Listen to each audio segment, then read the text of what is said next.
Yo, what's going on YouTube? It's DLloyd and New York fans. It is time to finally rejoice because they have announced that they will be benching Daniel Jones. And we're going to be going over why this is the moment and probably the best moment to actually go ahead and bench Daniel Jones. Now, I will say and preface everything by saying that it's the right moment based off how everything has transpired.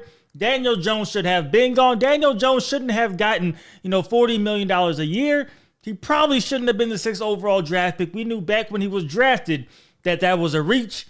And Daniel Jones has pretty much proven everybody right that that draft pick was a reach, especially that high in the draft. He definitely could have waited a little bit longer. They decided not to address quarterbacks. Even last year, which was a quarterback-rich draft, they got Malik Neighbors. Not too many people upset about that, but you leave Jaden Daniels, a couple other guys that could have been on the board, could have been drafted. Bo Nix, who obviously hindsight could be 2020, right? I was not a big Bo Nix guy, but he's been playing really good.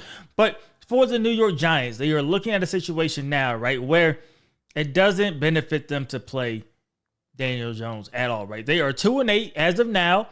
They have the 5th overall draft pick. By sitting Daniel Jones, you are essentially doing what the Denver Broncos did last season with Russell Wilson. They decided, hey, we have an out. We know we're going to have to pay. We're going to take the cap hit, but we want to get rid of him. He's not the quarterback. And although he may be the best quarterback on the roster at the time, we don't need any injury. And that's exactly what is going on in this situation. Now, if Daniel Jones gets hurt for any reason, unable to play anything like that, $23 million that they will have to pay Daniel Jones. By sitting him now, you are assuring that he's not going to get hurt. He's going to be healthy. You're not going to have to pay the $23 million. You will be good to go. That is not a concern at all.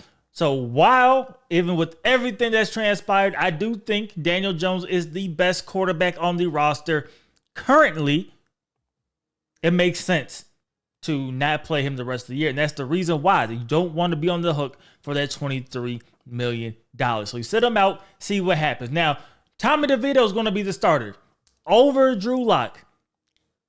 I'm not sure how I feel about that one. I do know a lot of New York Giants fans. If you are one of them, let me know in the comment section below for sure. But I know a lot of New York Giants fans, they have a love for Tommy DeVito. He played okay last season.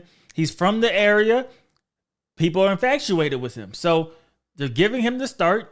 When it comes to talent, what I've seen, I feel like Drew Lock is the guy, right? He's the number 2 quarterback every week up until this week. So he's going to get jumped by Tommy DeVito. We will see how that plays out. Maybe it's just a situation where they want to give him an opportunity and go from there. Of course, they're not in the business right now of winning games. So take that for what you will. Maybe that's also a great reason why Tommy DeVito will start over Drew Lock. But you see what's out there. You can always go back to Drew Lock if Tommy DeVito doesn't start. And then now you don't feel bad about the situation because you gave Tommy his opportunity to be that guy and see what he could produce. Now, one thing that I think New York Giants fans are never really going to forgive New York for was they decided that they were going to get rid of Saquon Barkley.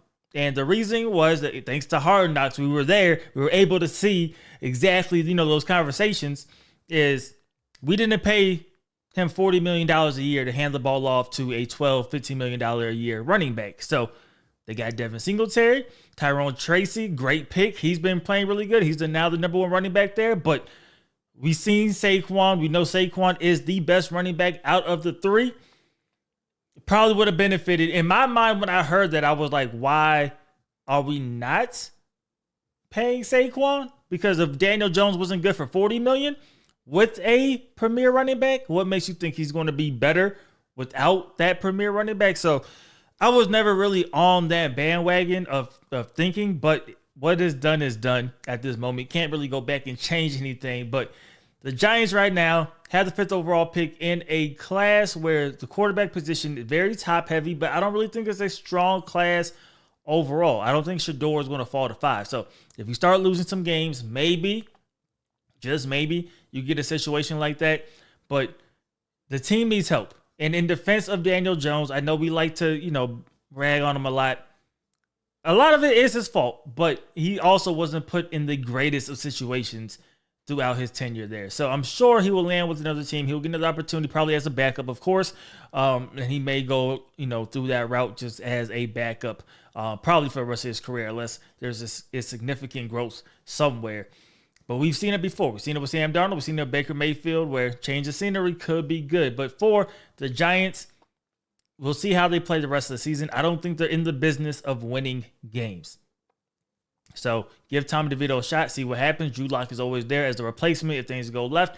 I don't even think, based off the theory, right, that they're not trying to pay him, that we're going to see, Daniel Jones even active. I don't think he'll be active the rest of the year. You just sit him down, fully let him just sit on the bench, sit on the sideline, stay healthy, and then go from there, man. So those are my thoughts of this.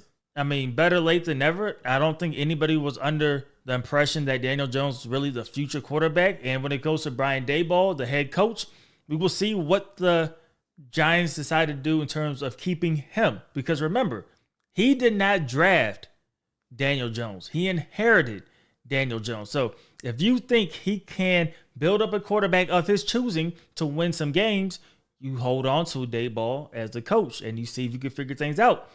If you don't think he could develop a quarterback, they could go in a different direction. I think they do give him that shot to get his guy, bring his own quarterback in, whether free agency, whether it's trade, whether it is the draft. Did they give him a shot of bringing in the quarterback that he wants, or at least on his short list of quarterbacks? And then you go from there and kind of see, if you guys can get things turned around in New York. So those are my thoughts. As usual, I hope you guys did enjoy the video. If you did, please do me a favor. Go ahead and hit that like button. Subscribe if you haven't already. It's DLloyd. I'm see you next time. Peace.